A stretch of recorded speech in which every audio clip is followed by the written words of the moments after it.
Welcome back to my channel. I'm Amanda, and today I'm using my Counterfeit Kit challenge and the 100 pattern paper challenge with Tina over on Facebook. And this is the sketch Tina had from quite a few weeks ago, but I'm getting to it. So I have a lot and lots of pictures to scrapbook today of a outing of my youngest, my husband and I, her dad, to the Lethbridge Japanese gardens.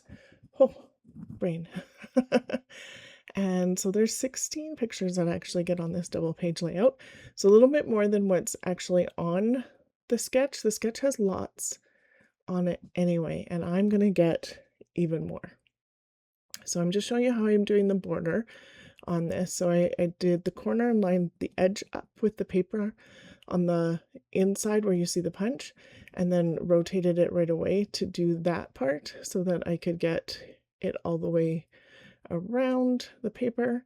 And so I cut that at 4.5 inches, and then this piece is going to be 4.25 inches, and it's going to go in behind, and I scored the top of that scalloped piece of paper at 1/2 inch. So, and then I'm going to glue those two pieces together, and I'm making sure they're overlapping where that score line is, because it just gives a little bit more strength where it's going to bend if there's the two pieces laminated basically together. And then the bottom piece is going to adhere to the background paper, and the top will stay open. And I'm going to line it up with the center, which is straight, because it's going to match up on both sides of the double page layout. So there we go. And then I can hide a whole bunch of pictures inside. I'll do that one more time. Second time is a little bit easier.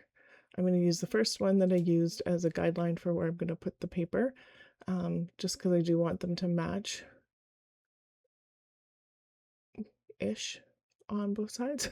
So that works. And then I'm going to put these to the side while that glue dries. And I'm going to work on with this wildflower paper. So two paper pieces of this. Oh, so pretty. And I thought it would be the best paper to use with the Japanese gardens. And I thought I had the little ornate chipboard tiger that came with this still, but I used it on a different page last year that I loved. And I was like, oh yeah, I was hoping there was another, but there's not another. But this paper is still perfect to use for the Japanese gardens. So this one I'm cutting at 5.5 inches. And then I am going to corner around the two corners like it is in the sketch. And then this is going to go on top, and I really like that. And then I'm going to make sure I cut this so that it does match on the other side. There's only one spot you really can tell that it actually lines up and matches, but that made me happy to do it that way. So again, 5.5, corner round, and then this will go on top. And move some of my scraps out of the way. And so on the sketch, this vertical piece paper is a little bit shorter than the 12 by 12, but I like the paper and I didn't want to cut it shorter, so I thought it worked well this way. So mine's going to be a little bit different than the sketch. Not super different, but a little bit. So then line this up with the edge. A lot of times I connect my pieces of paper when I do a double page, and then I would put that whole piece down as one piece, but I thought it would be easier to get this centered and even by doing it as two pieces today. Why? I don't know. And then I am making sure that I bend that score line back and forth quite a few times so that I get a good flip for that. So glue and tape, and then I'm just going to tape the bottom piece on, and yay. And I'm just going to repeat. So I'm just going to match up that pattern paper because it does match on the bottom where those flowers are. So just make sure it gets lined up nice. And because I corner rounded, I don't have to double check which way it needs to line up because I know the rounded corners go into the layout. So yay me for thinking about that. I don't know. Uh, so the same kind of thing, but now because I have the other one on already, I'm just gonna use my magnets and line this up. And so I can get it down straight and even, and so the score lines are at the same spot because I scored them both at a 1/2 inch, and same kind of process. And done. There we go. And now comes the tedious part with piecing together some photos. So I'm going to do these 2 of her posing and then 2 of her sitting and posing. And yeah, I like these pictures, so they're fun. So I'm trying to decide, I'm looking for my T-square, and I'm like, what did I do that at? I totally forgot for a minute that it was at, scored it at 1/2 inch, so I want it 1/2 inch down, 1/2 inch up, which means my 2 pictures are the 4x I cut off a quarter, no, 4x6 I think, and then 3 3/4 by 4. And that works out pretty good. On the sketch, they were in like this kind of mosaic deal, and I decided to keep them that way. I had thought about splitting them up and having a little bit of edge between them all, but I liked the way this looked, so that's how I did it. And then that's easy peasy in, and then I have to decide what I'm going to do. So I know I want the 2 pictures of me with my youngest and my husband with our youngest on the outside, and then there's all of these like touristy kind of pictures of us looking at some of the things, well, them looking at the things. Yay, I'm in one of them. But and then that's the friendship bell that's came from Japan. And so this is a World Historic Site in Lethbridge, and it's a beautiful place. So yep, so those 2 are going to go here. I'm still trying to decide what I want. I do want to do these pictures of Evie doing some origami, but I think the origami is going to have to, well, not think, it's going to be on a different page. I really wanted it on this one, and it's just not going to fit with everything else I want on this one. And I really like those pictures, so I think they'll be the better ones to choose to put on a different layout. So, and then on the sketch there is a strip here, and on the sketch the strip does not go all the way to the edge, but I'm making mine. Had I realized that it didn't go all the way to the edge and paid attention, I wouldn't have needed to cut this inch off of the second piece of paper, but that's not what I realized, so we're cutting it off. And so it's going to go all the way across instead of stopping just before, and that's fine. You still get the gist of it.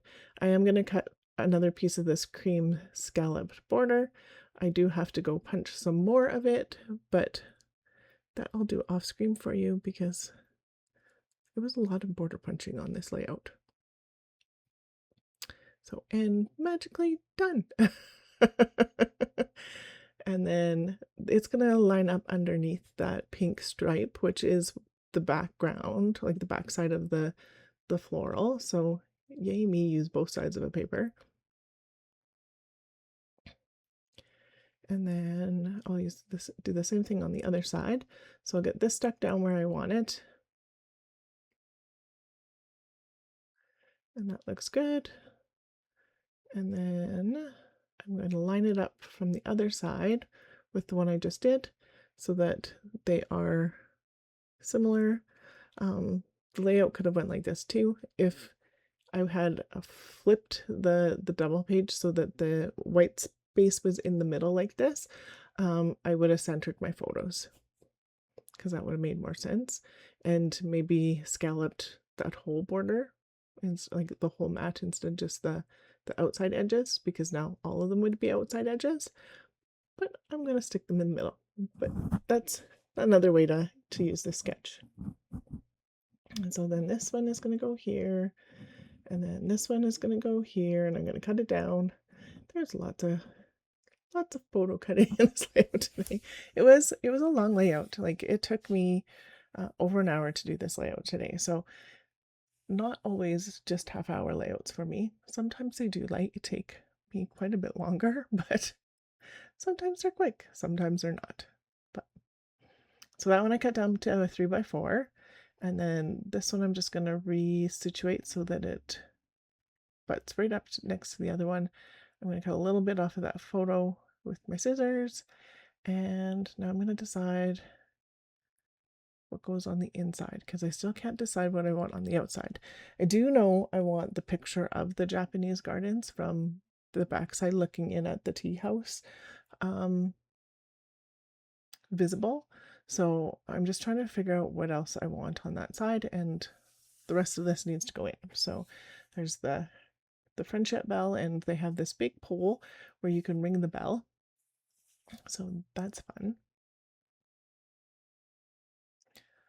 And there's a well. Still trying to figure out if I can put the origami ones on. And I'm like, does the bell go here? That would have been really cute too, the overlapping of them like that. But I decided, nope, I like it better here.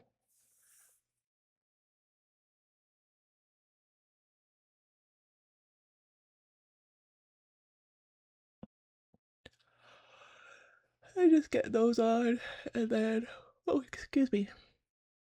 And those are 3 3/4 by 4.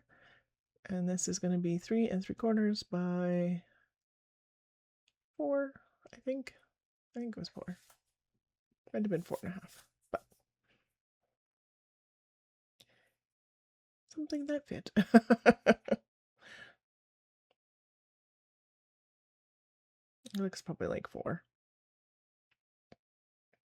And then these I'm going to cut down as well. So I'm like, I don't really want to cut a huge, like that one I can cut down a bit, but I don't want to cut as much off as I would need to. So this one I definitely can put on here, and then maybe this one I'm thinking. And so the picture of Evie and Steven looking at the samurai, I guess it is, will go on the outside page where the white space is. And then one more time, I don't want to hide the origami pictures, and that's one of the things that I was really struggling with. Is when I first planned it out, I thought about putting them on the top part of the flap, and I didn't do that, and so that was part of the struggle. Is I put the wrong pictures on the top. Which I like the pictures that are on the top anyway, so it just means I get another layout of these. And then she's looking in the pond, and I have a picture of the fish in the pond, and then there's the Japanese gardens there as a landscape. And then this one I'm just going to cut down a little bit, and it's going to go on top. And so this is similar-ish to the sketch, not perfect, but similar. And so I think I can make this work. And that stripe is not straight, but it's gonna have to work. And then this is gonna go in here. Like, that is not straight. That is not straight. No, it really is not straight, but the lines are not straight that I was putting it on. Oh well, it is just gonna stay like that because it is. And then that one sneaks on about there. And then I get to go do some embellishment.